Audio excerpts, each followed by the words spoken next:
And to Latin America and Colombia we go, where a historic debate earlier this week, the Senate discussed links between politicians and paramilitary forces.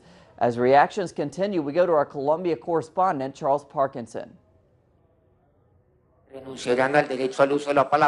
In the wake of Colombia's fiery Senate debate into links between paramilitaries and politicians, the country faces some hard questions about what will come of the presentation made by Senator Iván Cepeda. The progressive senator put compelling evidence into the public record, tying former president and current senator Álvaro Uribe to paramilitarism and drug trafficking. El paramilitarismo creó un aparato. Paramilitarism created an apparatus of death and consequently an immense mountain of dead bodies, the responsibility for which arrived right to the pinnacle of power in Colombia. Sobre los cuales se llegó a la cúspide del poder en Colombia. Most of the claims put forward by Cepeda were backed by documentary evidence or testimonies from ex-officials, demobilized paramilitaries or extradited drug traffickers.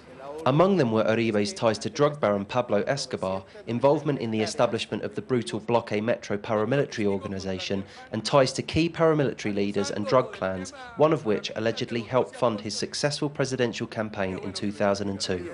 For Álvaro Villarraga, who helped draw up the country's 1991 constitution and has studied the armed conflict for decades, the evidence put forward demands genuine action. This type of denouncements about alleged direct responsibility for paramilitarism and drug trafficking, I believe, constitute a practical demand of Colombian justice.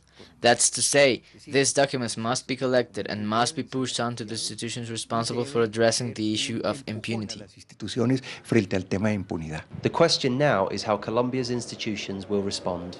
This debate has highlighted a dark side of Colombian politics that still persists today, demanding a full and independent investigation into the evidence put forward by Senator Iván Cepeda.